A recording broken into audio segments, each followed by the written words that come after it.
Good afternoon.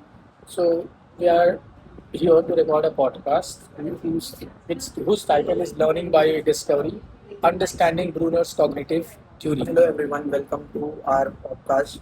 Today, today our episode on mindful learning, where we explore a powerful ideas that shapes our education. I'm a host, and today we are diving into an influential theory that transforms classrooms across the world.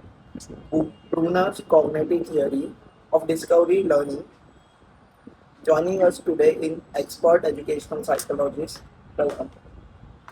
Thank you. It's great to be here and talk about such an important, fascinating topic. Okay. Let's begin with the basic. Who was the Jerome Simon Bruner, and why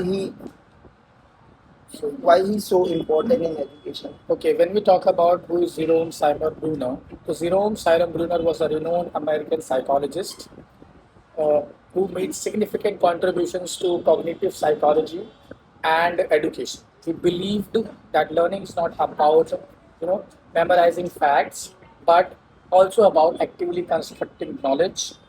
His ideas laid the foundation for what we call a constructive learning, where students play an active role in the own learning process.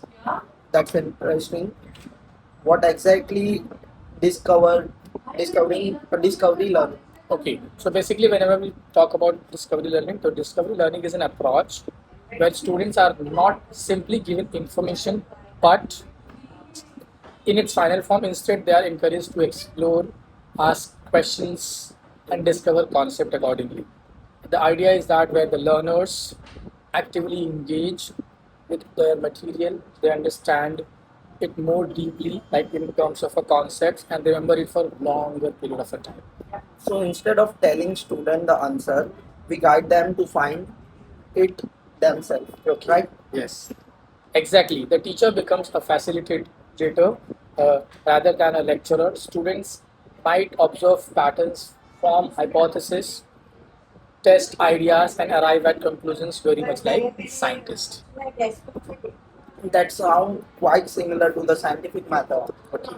Does Bruner outline any step for this process? Yes, he does. Discovery learning often follows the logical steps such as identifying a problem, collecting data, forming hypotheses, testing them, and then applying it to a new knowledge.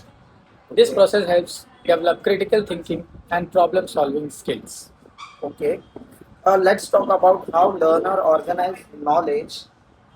I have heard terms like categories and coding system associated with the Bruner.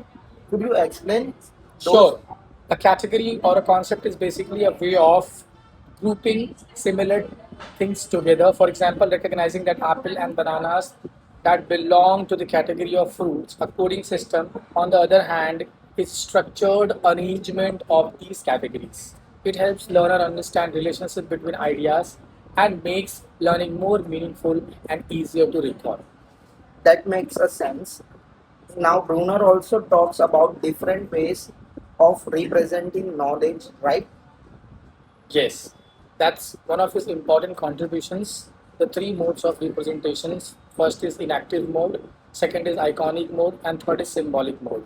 In inactive mode, learning happens through actions. For example, a child learns majority by doing, like riding a bicycle. Instead of telling ride a bicycle, let the child ride a bicycle.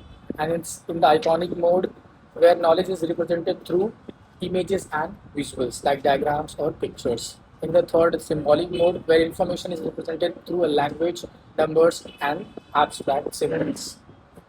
So, learning moves from action to images to symbol. Yes, but it is important to note that these modes are not strictly separate stages. They can overlap and support each other throughout the life. Okay, that's help clarification. Now, one concept I find particularly interesting is the spiral curriculum. What does that mean? The spiral curriculum is the idea that any subject can be taught to any learner at any stage of his life.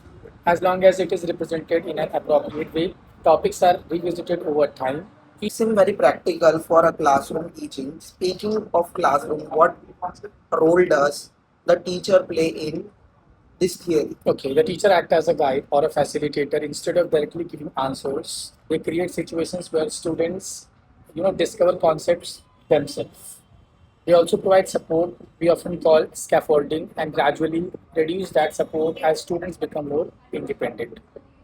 Okay, that's great. What are the some benefit of using discovery learning in classroom?